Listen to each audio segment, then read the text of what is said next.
And if you do, then just put yourself on mute.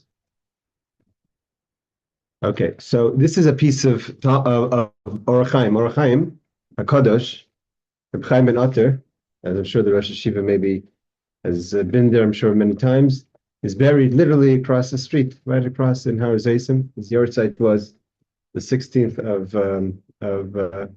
of Tammuz, and he's buried right there in Har Zaysim. Most popular youth song. Sure. It is. Okay. After Rashmi. Yeah. So he lived in the time. 130,000 people. Yeah. You know what? I went there and they didn't let me get anywhere close with my car, and I had all these.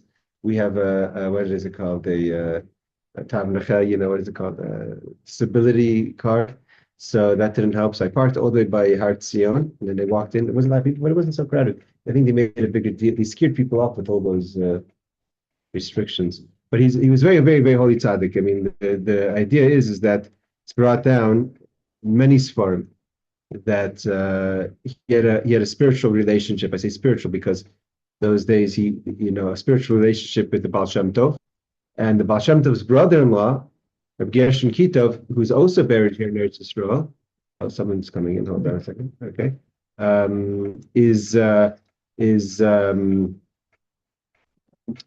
was a student of his and a student of the Or HaChaim HaKadosh. He had a yeshiva here in the Old City. He wrote a pirush on the Chumash based on his teachings that he taught his daughters. So he had a shir Chumash with his daughters, and that class that he had with his daughters is one of his most famous writings. He's very, very holy. The tradition we have is that he met the Baal Shem Tov. Mashiach would come. It was all kind of, but he was an extremely, extremely holy, special person, the Chaim ben Ater. But the rabbi was saying, the Rosh Yeshiva was saying that's the second most popular yahrzeit. When I told my grandfather, Oliver Shalom, Louis knew my grandfather, Mr. Weiss, I told him about it because I was there back in the 90s when he was still alive. He says, that's very strange. He goes, because they didn't treat him nicely when he was alive. So, the people in Yerushalayim. So he finds it interesting. He was a big student of the Or HaChaim. So most of the people would come to his house. Anybody could come. There was an open door. And he would write checks for anybody that came and needed help. He sat there for hours reading checks. The headquarters. Oh, Hashem, yeah. On your mother's side. My mother's I side. say that the Or HaChaim, when they were burying him here, the Arabs didn't want him to be buried there. So they brought a whatever kind of plow to dig him up, and two times when the plow got to the grave, the plow or whatever they using flipped over, and the guy who was moving it, leading it, died. After the second time, he decided to leave him alone. Yeah. He was a very, very, very big tzaddik. I mean, they have a story like that also about the Rabbi Melech of Lezhensk, I think, by the Nazis. So the Or HaChaim wrote a very fabulous commentary on Chumash. It's worth learning Bechlal on a weekly. There's a lot of people who learn it on the week. This week there's a very, very well-known Or HaChaim on the mitzvah of Yefat To'ar. Yefat To'ar is a very complicated halacha, and the Or HaChaim tackles it from the four aspects of Torah: the Pardes, Peshat, Remez, Drush, and Sod. The four ways we look at every subject of Torah. He tackles the mitzvah of Yefat To'ar. What is the mitzvah of Yefat To'ar? It's seemingly a complicated mitzvah. It's seemingly not our most. We wouldn't want to brag about this mitzvah. Why? Because it's about a person who goes to war and he meets a beautiful woman. According to most opinions, she's married, halachically according to Gentile law, and he wants to have her, and he takes her. He's allowed to take her, and he takes her. Married, but she was a boy. She was a goy and she was married. It says the lashon of the pasuk is Ashes. She's a woman of someone. She belongs not Isha, a woman, but Asha is someone's woman, someone's wife. So and according to Allah, according to Rambam, there is laws of marriage even by Gentiles. So it's not maybe a kedushin like we have it, but there's laws of how the Rambam discusses what it means for a Gentile to become married, and as such, she's a married woman. He finds her beautiful. Yeah, the Gemara Rashi says that they would make themselves attractive so that the enemy countries, for some reason, they were into the enemy armies. They wanted to be with the winning army, so they would make themselves attractive. So if it happens, then you could have a relationship with her. But the Torah gives guidelines. How could you have a relationship with her? When can you? When can't you? How could you send her? If you want to keep her, or if it's just a one-time mitzvah. So again, seemingly, like Rashi says, the basic idea is Dibra Torah keneged Yetzer Hara.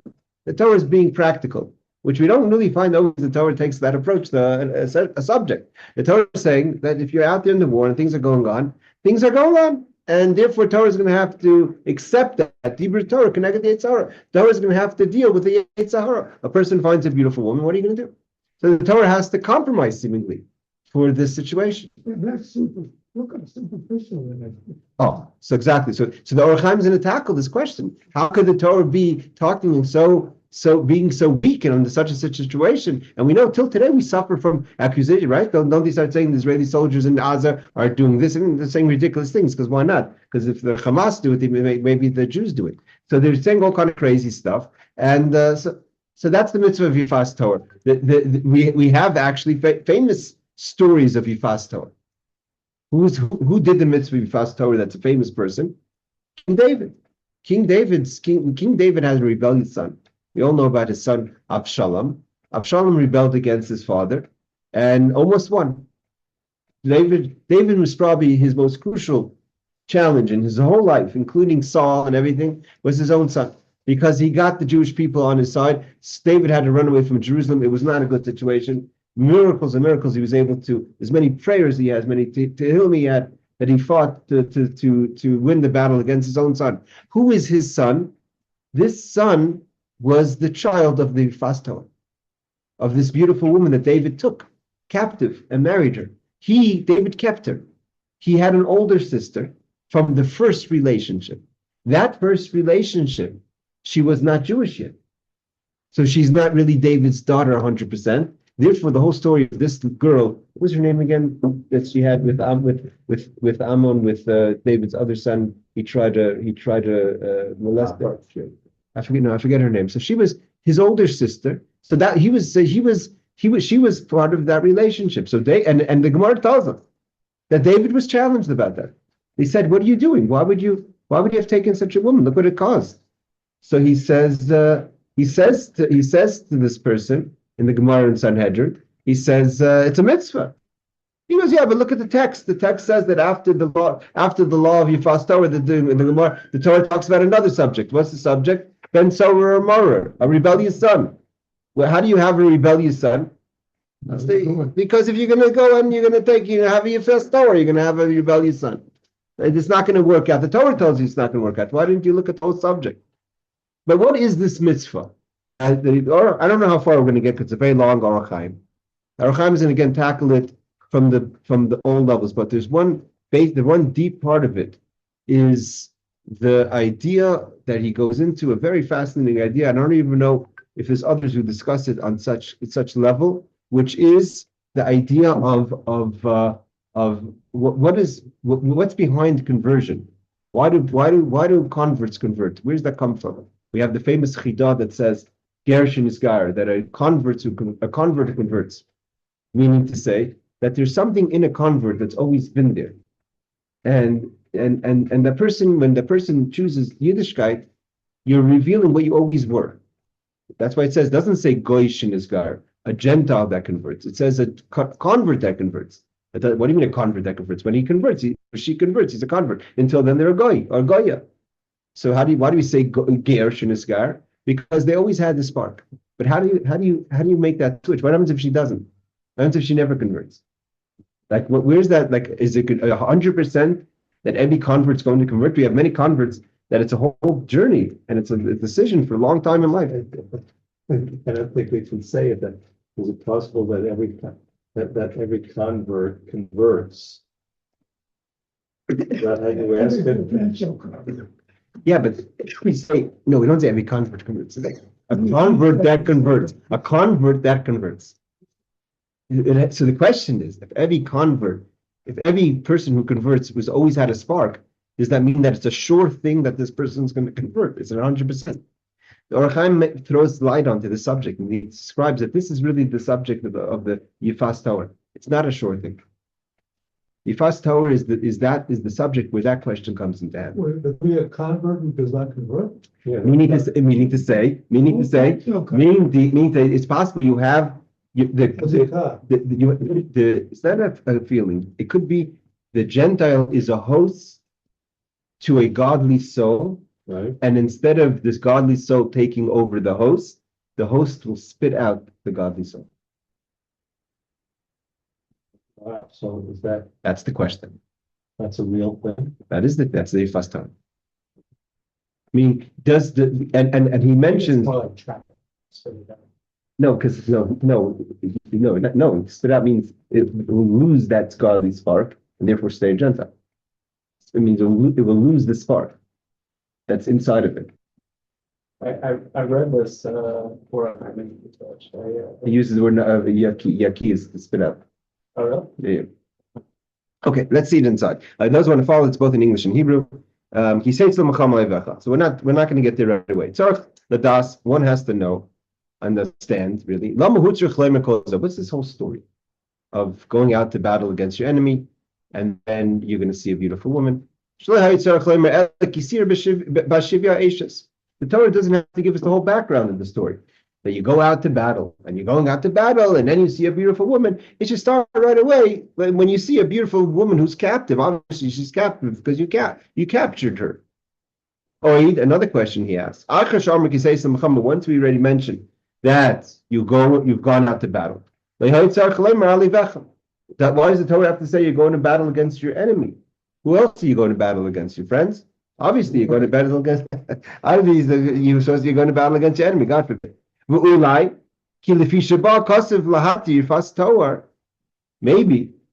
the Torah is coming to teach you because we're about to permit a person to marry this beautiful, attractive woman. You can't just find a non-Jewish woman and say, "Oh, that's a Yefat To'ar." You're just on the beach. You're not in the battle. It has to be in a moment of battle. It can't just be any time.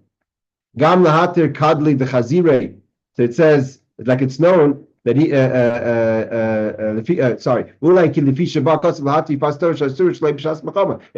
it's prohibited this Yefat To'ar if it's not in moment of war. Why? Because we find that there's other leniencies when it comes to war, like other laws that are lenient. For instance, even non-kosher foods.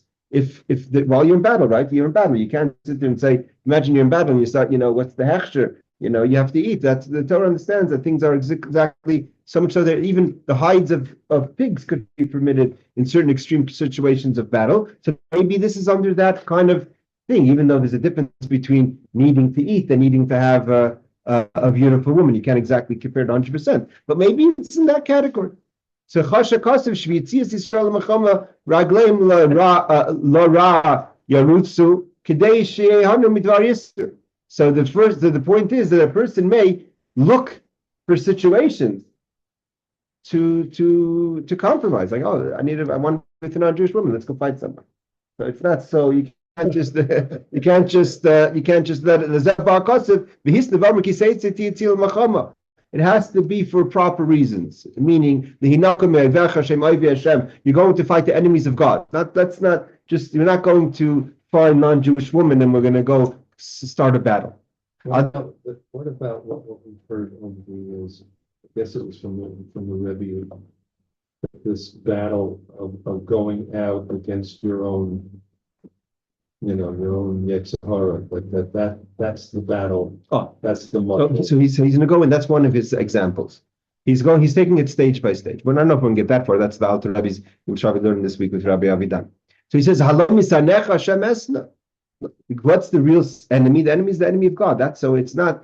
So if you're going out to battle the enemy of God, obviously you're not looking to eat non-kosher food. You're not like, okay, I need to eat a McDonald's, so let's go to fight with Syria or something, and then we're going to find an enemy so we could eat their non-kosher food. Obviously, you're in the right mind frame, which is you're looking to avenge to fight against the enemies of God. They're God's enemies. That's the only reason you should be in a situation of battle. And then the Torah tells us if that's going to be a proper approach, means you go to war for the right reasons. Then it's possible. For sure God will give you a victory, and you're gonna have captives. But in not such a case, where it's not a case of you're fighting God's wars. If you're going out to battle for another reason, then it's not so sure that God's going to give you a victory. God gives a victory if the war is for the right reasons. So that's the opening. So then he continues. V'shavisa shivya, you're going to have a captive. The Rebbe, the Or HaChaim says this is a mitzvah. A person takes captives, so you shouldn't be a person that is not grateful, right? God gives you gifts, He gives you captives. Well,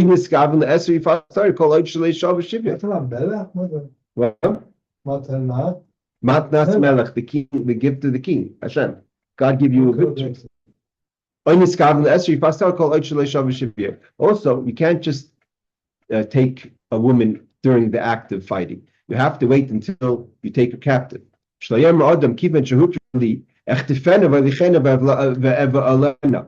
you know what, I'm just going to have quick relations with her and I'll let her be. No, you have to if you take captives, and amongst the captives, in the proper structure of captives, you find a beautiful woman. Okay, why does she have to be beautiful? I don't know. It's a very good question. Yeah. So Ronnie's saying there's a lot of sod here. There's a lot of secrets here that the beautiful woman is really referring to your soul.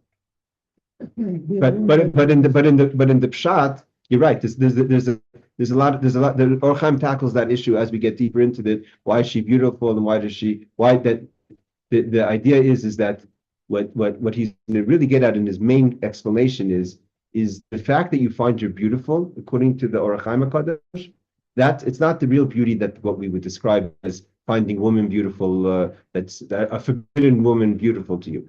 That's what's in there, and maybe it's in your subconscious, you don't realize it. It's your soul recognizing that she has a Jewish soul here. It's a very tricky subject that he's tackling, because a lot of people say, "Oh, yeah, that's why I wanted to marry this woman, because my subconscious knew that she had a godly soul." So it's a very tricky subject that he's getting into, and he's walking on very thin ice, so to say, in this subject. But he's gonna take it on. He's gonna tackle it on. It's just desirable.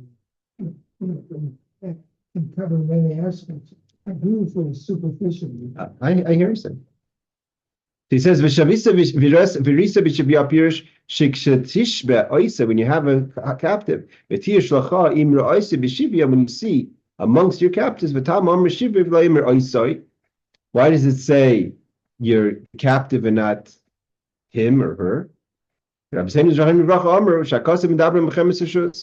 the rabbis taught us is not talking about a biblical battle, which means like the battle of the 7 nations. It's talking about a permissible battle, meaning those that were called that the Torah doesn't tell you to do it, the situation calls for it.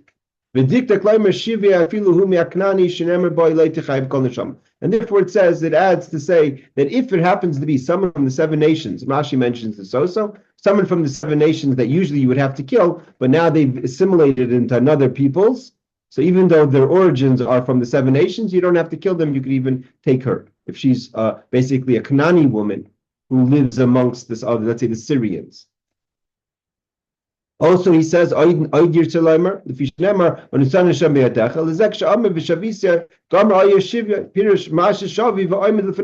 because you took captive, therefore we call her the captive, not the person, because she's been captured, so now she gets the definition. That's her identity as a captive, right? We call someone who's captured a captive.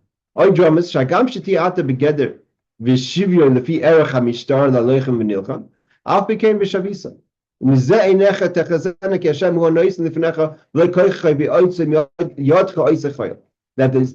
another thing is to know that the captives that you've taken are not captives because you're strong, but you should know that this is a gift from God. The captivity to take captives is not because you have the strength, but the strength is given to you. Okay. So you also find you're not doing war with women. But when you take a whole nation captive, you're going to capture women as well. Okay. Now he's going to ask Louis Kemp's a question. You see a beautiful woman. Why do we call her Yefat To'ar, like Louis asked? Mashma Dapki Yefat To'ar. The Torah is saying the only woman you could take is a beautiful woman. What happens if she's not beautiful? That you have desire for her. The Torah says that she doesn't have to be beautiful. The Torah is just saying, well, who are you going to take? You're going to take a beautiful woman. But if she's ugly and you want her, like you said, you find her desirable, that's also permitted. So then he asks a question. He asked Louis' question. Why do you have to call her beautiful and say that even if she's not beautiful, she's also included? Just say desirable. That's a good question, right? Why do you have to say she's beautiful?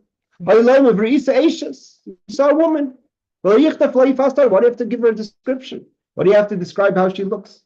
Why do you have to say that you desired her? If you didn't desire her, of course you wouldn't take her. You're in this situation because you desire her. This is obvious. In order to understand this, we have to analyze the situation. And here it goes into the question. Why is this mitzvah exist? Why does God make such a mitzvah? To allow a Jewish person to make themselves impure with a pagan, right? Most of those are a pagan. Why would a Torah make a mitzvah and make a holy ceremony out of something like this? Ubefrat be'es ma'isahnes. How ungrateful is it for a soldier who has a miracle? God just made a miracle, and you were victorious over your enemies. And how do you repay God? By taking in a Gentile woman. It's not grateful. God made a miracle for you. You should use this moment as a way to strengthen your relationship to God, not to go be God's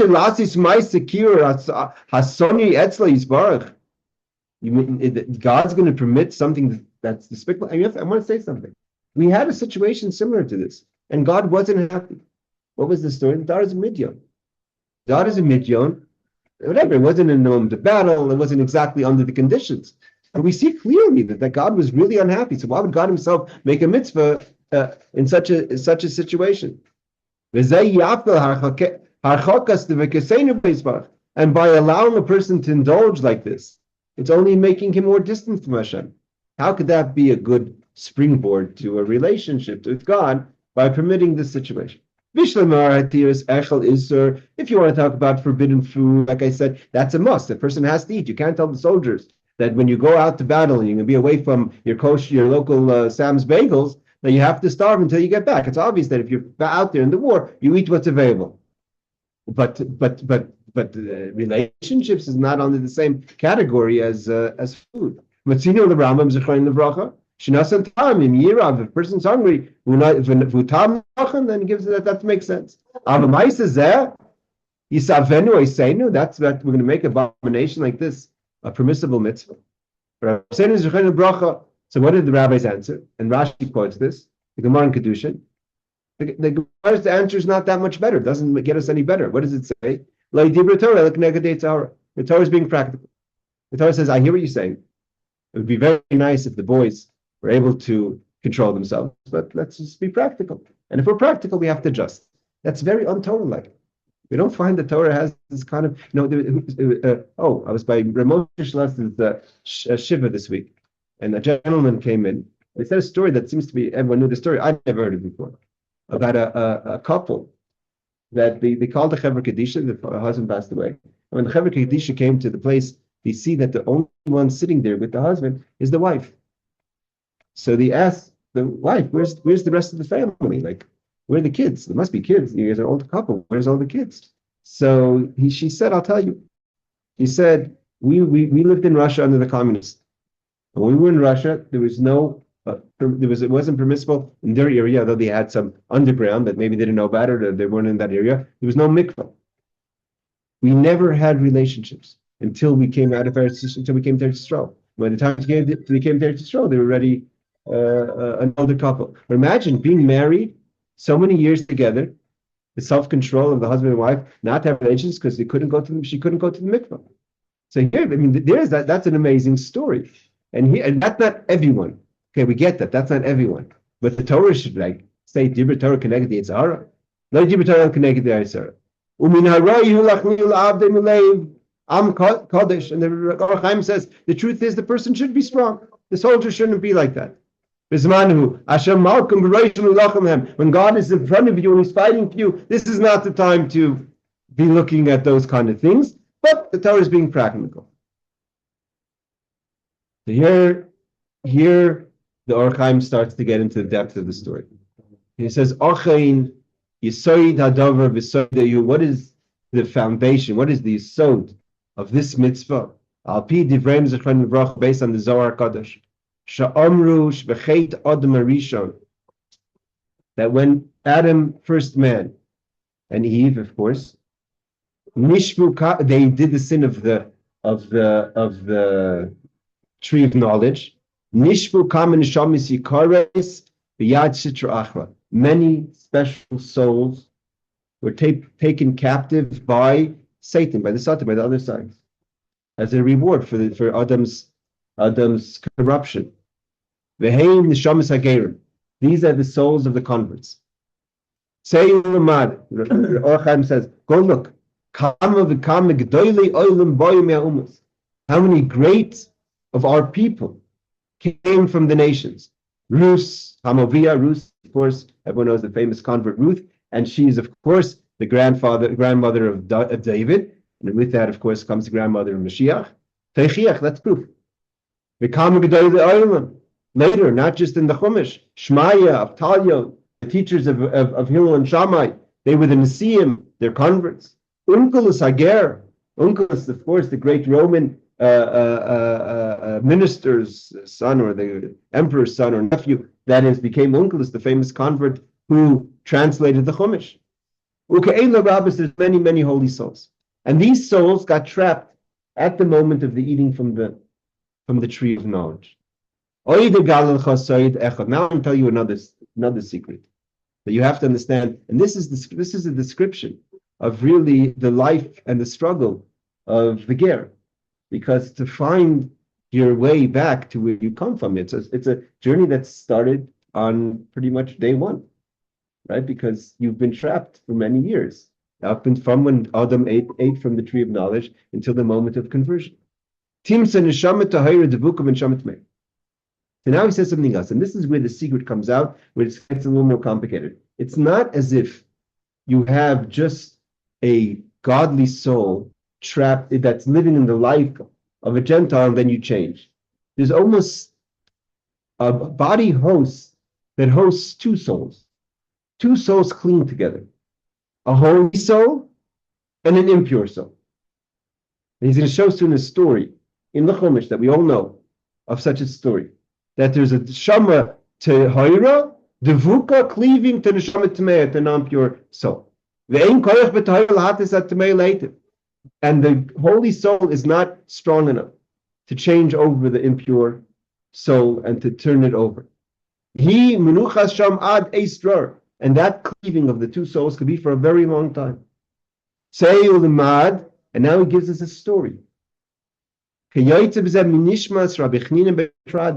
One of the greatest sages of the times of the uprising of Beta, one of the 10 Haruge Malchus, one of the 10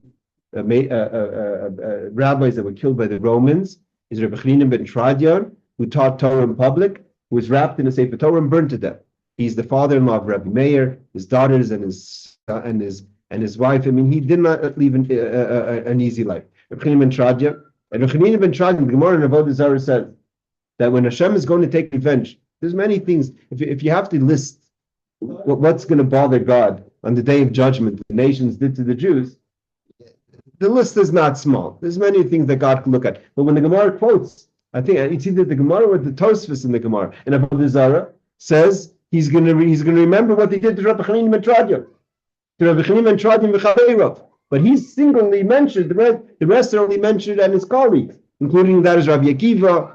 And by the way, he doesn't mention Rabbi Akivah. Rabbi Akivah is also a descendant of Ger. The difference between Rabbi Akivah and Ruth is, of course, Rabbi Akivah is a descendant of Ger. Ruth herself is a Gerus. Okay. So what is this story with Chavnina ben Tradian? Here's a great giant of Torah. One of these souls that were cleaving to an impure soul was the soul of Rabbi ben Tradion was cleaving to the impure soul of Shechem. Who's Shechem? Shechem is the person who raped and molested Dinah, Yaakov's daughter. In his soul was the soul of Rabbi ben Tradion. And now he's Karamazak, it says, Chavis Yodayim, and it mentions over there in the discussion about the give and take between Shechem and his sons and Yaakov. He uses the word Rechavis. Rechavis is the letters of Rabbi ben Tradion. So Rechavis is Rabbi ben Tradion. And that's the hint based on Ka'amr b'divrei Mekubalim, as brought down from that reason. Umatzinu, we find Shanefesh al-Zul le'yasam mifol Torah b'Shechem. Rabbi ben Tradion's soul couldn't transform Shechem. Shechem stayed an evil person. It couldn't win the battle. How was it freed? When he molested Dinah, the soul was able to escape. And later, it circulates for another 2,000 years, or however long that period is, maybe 1,500 years, and reappears at the end of the destruction the second time. So he says, why?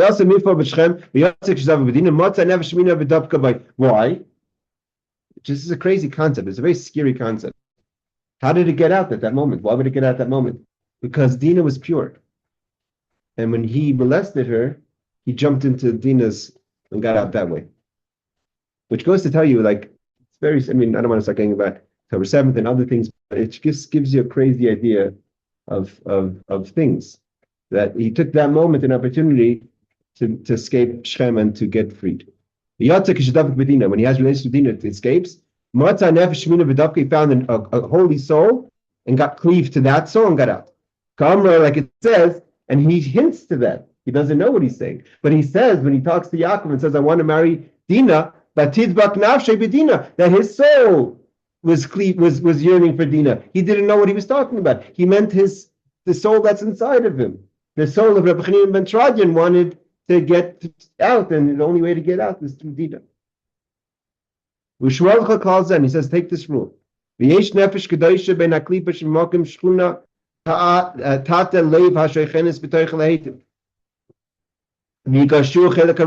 doesn't always work that way. Sometimes the two souls cleave, and the holy soul overtakes the non-holy soul and transforms the person. Had Rabbi ben Tradion's soul been strong enough, or whatever the issue was, he could have made Shechem into a good person. Instead, he had escaped through the molestation of Dinah. But when it can transform, that's the convert. The convert is when saying that the union itself. Let's say union. We understand. Yeah, cool.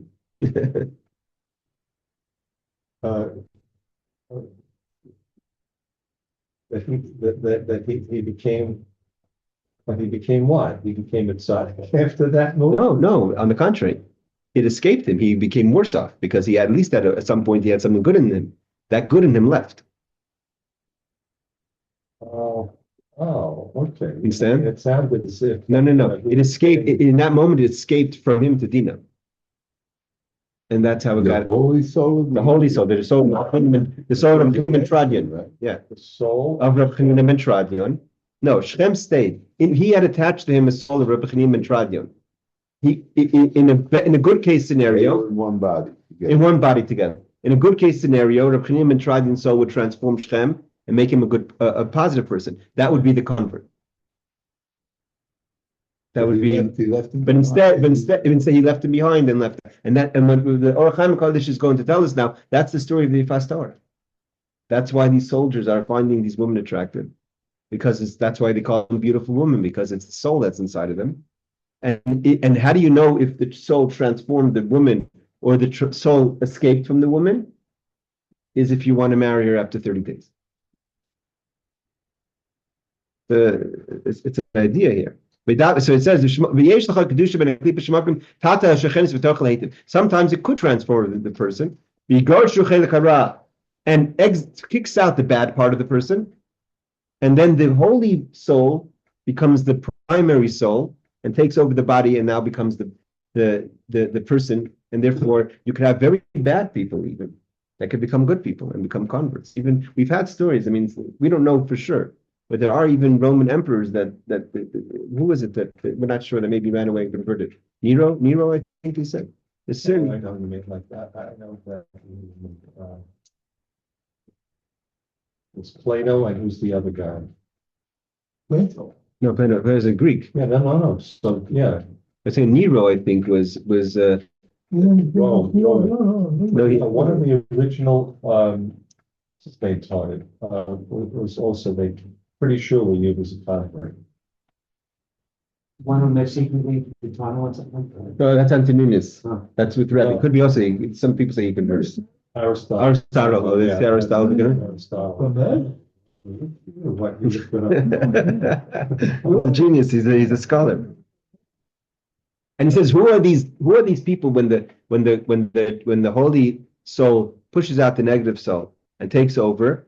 Hey Magerim, these are the converts. Hamaskarim that convert Mina Umas from the nations, Mi'atzman on their own. He adds the word Mi'atzman. And the reason he adds the word Mi'atzman is because he didn't want people to start studying the Or HaChaim and start walking around and finding a beautiful woman and saying, I'm going to make you a convert because I see the soul inside of you. He says Mi'atzman, they do it on their own. Kerusa Mavia, like Rus Naama, he mentions. Does this have anything to do with like the animal neshama? So later he gets into that, but in this case he's not. He's talking really literally about. Since when do we have a bad guy and a good guy? So here we're not talking about a Jew.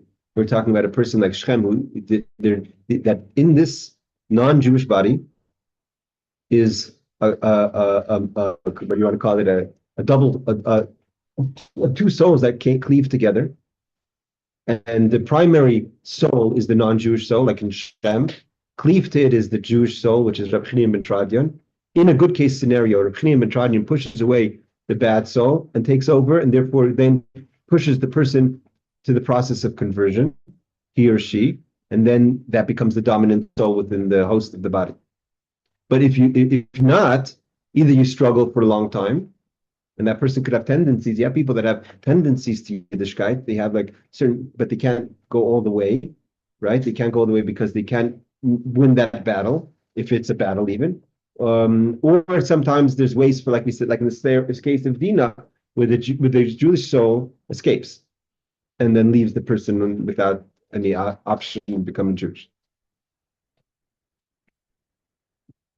And he adds Nama. Nama is the wife of King Solomon. I think her story is a little more tricky than Ruth. We're not so sure about her, about everything. There's different opinions about her, but she's mentioned by the Or HaChaim HaKadosh as also a very righteous Gentile. And the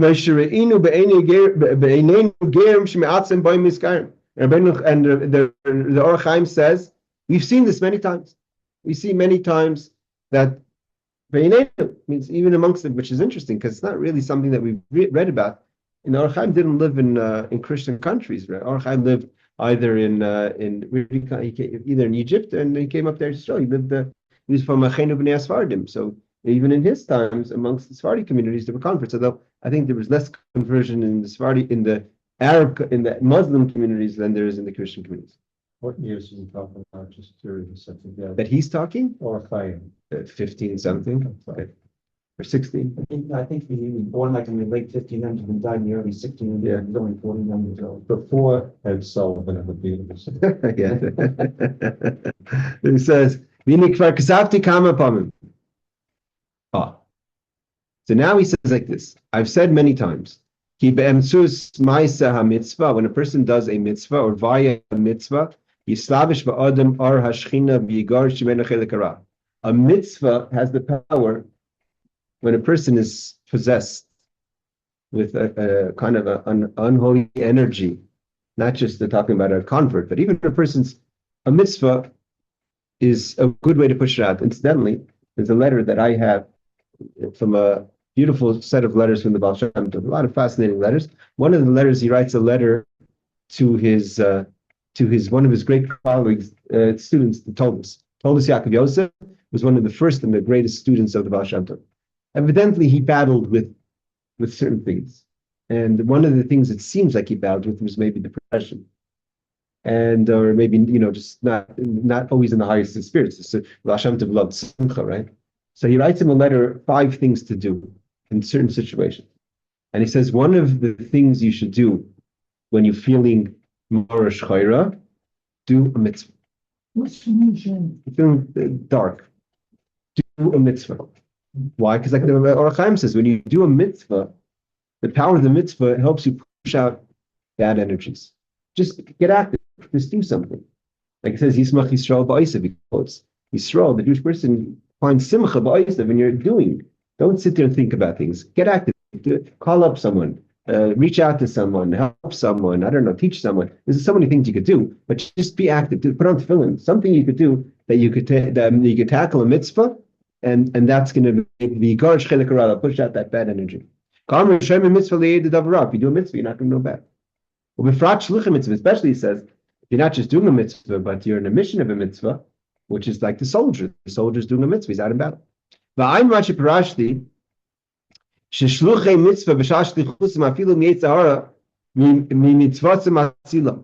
if you're a person that has struggles with the Yetzer Hara, if you're in a moment of a shlichus, of a mission, then that mitzvah that you're on a mission for is going to protect you. And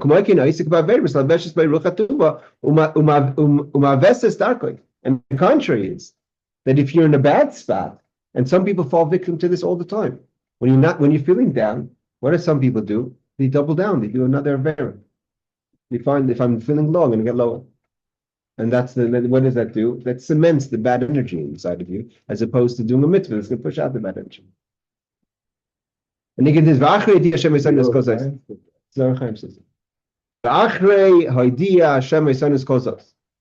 we've known now that Hashem's taught us this. Now the mitzvah Yefat To'ar is going to come bright like the sun. He says this. Why are these people in the battle? They went for a mitzvah. And we know that the soldiers had to be quality guys, they had to be quality men and women that were able to fight. They weren't scared of their averas. Im Rabbi Shivya, Pirish B'Shas Shivya, Kamay Shekaim Diktak, Ki B'Oiseh Shari, Denu Oisek B'Mitzvah. He says when you're seeing in a moment of captivity, you capture someone, and you're still in the mitzvah, Im Yireish Yefat To'ar. If you're going to see a beautiful woman, Pirish, Eishes Samach, the idea is like this. If you see Eishes is someone who's married. Stop the Eishes, and then there's a Yefat To'ar here. Meaning, Eishes Ish, she has to be a married woman, like I said. If you want to say that she's married, just call her a married woman. Why do you have to call her a beautiful woman? Because the Torah is coming to tell us. This is very risky, powerful things that the Or HaChaim is saying. The Or HaChaim is saying is that if you're in a mitzvah and you're still finding this woman attractive, it must be that Hashem is showing you there's something here. She has something. She has a spark. And you have to try to engage that spark.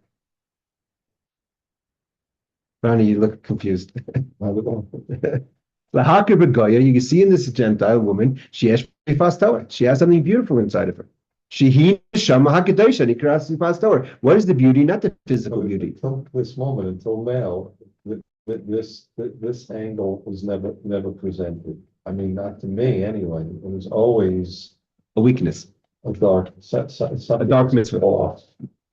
Not that there was a potential for that Hashem was. Hey, there's someone here. Someone you need to rescue. Someone you need to rescue. Yeah. Someone you need to rescue. Before he was doing a mitzvah, you should not have had that. Yeah, so the very fact he finds attractive means that it's coming from all the places. I'm saying it's such the broad shoulders of the Or HaChaim to say such a thing. I mean, the risk factor of teaching such a thing, right? So he says it shows you the giant of who the Or HaChaim was. So Neshama HaKadosh and Yefat, and you knew who he was dealing with. He wasn't blind to the community. Zanikras Yefat To'ar. That's the beauty. The beauty is the soul that's inside him. Ki Zoyar Neshamas HaKadosh Mufla B'Atzamu. Do you know how shining the depth of a holy soul is? And that's why she's called Yefat To'ar. And she has in her that good. And therefore the Torah describes her as such. The Torah testifies that she's beautiful because she is beautiful, because she has a spark in her. Now, once you take it, there's no question she has the spark. The question is what happens afterwards. It means, does the spark take her over? If you still find her beautiful, that means you still want to marry her. It means that mitzvah gave her energy to start the process of conversion, to push out her negative side, even if she was a Canaanite, right? We said, and to take over like King David did, right? Chagis, her name is Chagit, I think that was his name. Chagit was the wife of David, who was the Yefat To'ar. She was the mother, and David took heat for it, mother of Absalom and all that. I think even the Neo was from her, and she becomes Jewish. That's what he says. And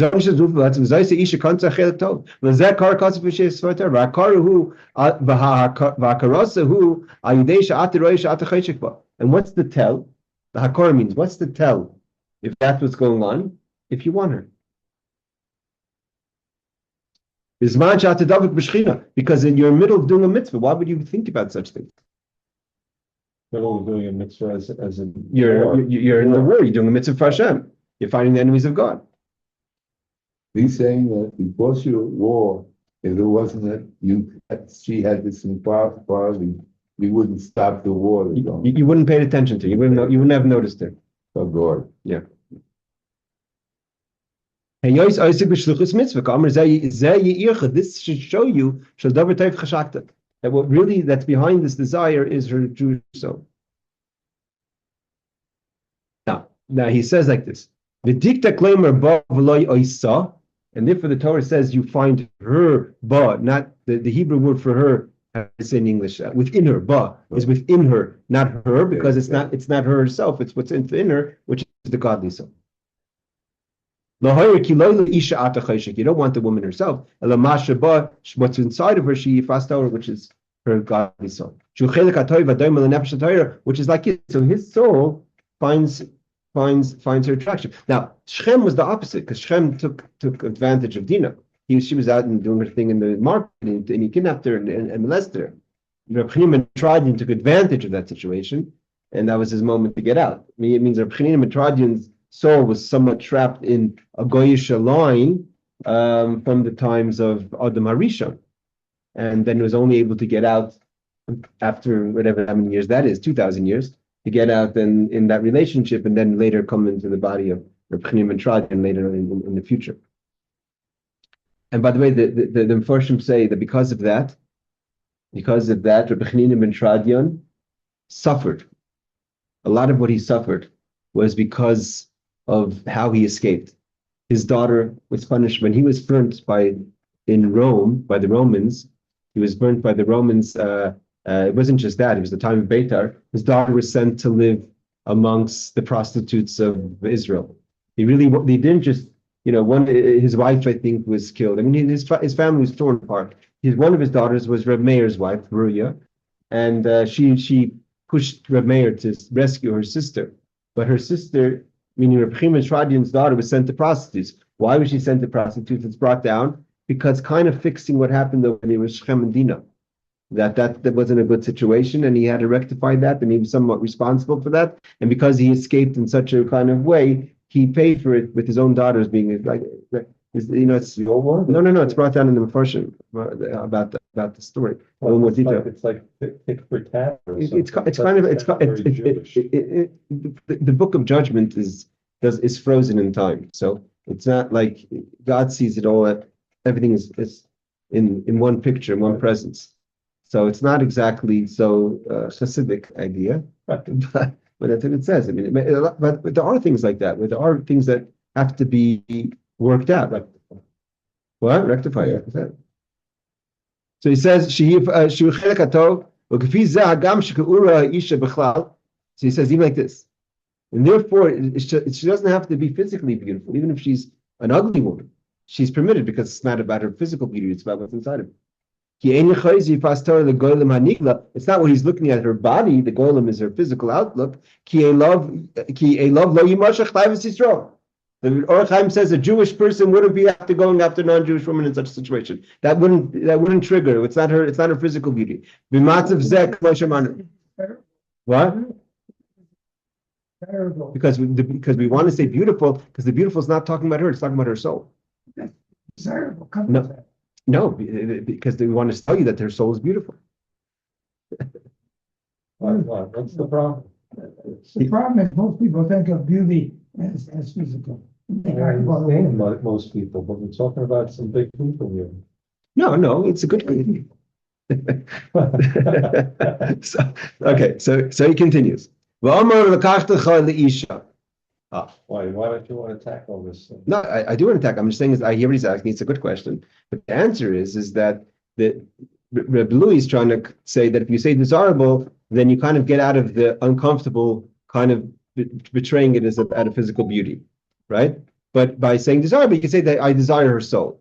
But the idea is that the Torah is actually saying is that I think if you want to get actually what the Or HaChaim is saying is that what you are finding physically beautiful, what in another person's situation would be just like you said, shallow and is actually what you think is shallow is really her beautiful soul. That's what I'm saying. But the Or HaChaim is taking. How many times have we heard or seen some woman who's a tzedekis? Whatever she, it's like someone's a tzedekis. It's a wow. You see it. Everybody sees it, right? The glow to her. There's a glow to her, and she might be far from a beauty, but you still are wowed by it. Radiant, like that. So we have a few moments. Let's just finish off. He continues.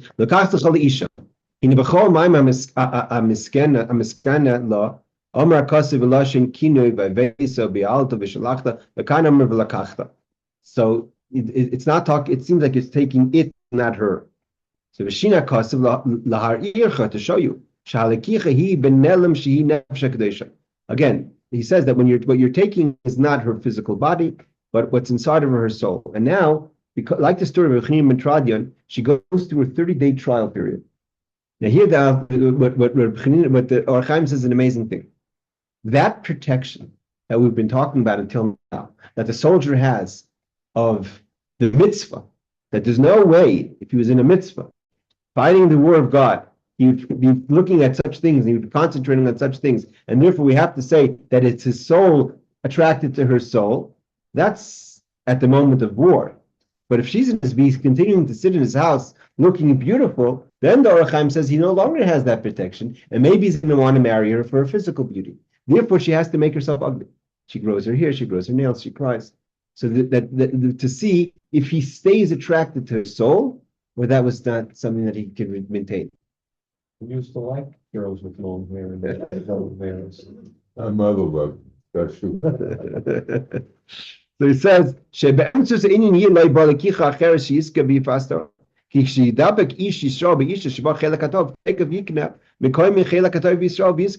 then you're taking possession of her good soul.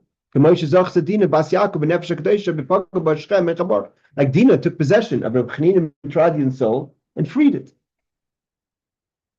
Now, he says like this. Now he just gives us the switch. Now, the question is, what's this all mean in other situations?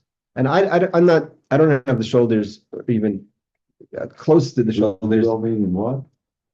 There's been times in history, many times, where these situations, the story of Shechem has repeated itself many times in our history. And the story of the Yefat To'ar comes in different ways. And the question is this applicable? Obviously, the Remez of it about, like Ronnie said, about davening and going out to war and finding that's within the person. But in this actual situation, is this possibly what has been happening throughout time? Because not every case ends in conversion. Shem didn't end in conversion; he didn't convert. The soul left and went to Reb Chanina Mitradian, went to Dinah. There's many encounters, like you said, that has happened over history where it didn't end well, the person didn't convert. And is this a situation as such where there were souls that have been trapped for ages? We don't know how many souls have been trapped. You don't know how many souls had to be released, and not all of them were maybe pleasant. Conversion is a pleasant story. The Shem is not a pleasant story. So maybe these things that's what he says, that's the test. There's two ways this plays out, the Or HaChaim says. The klipa,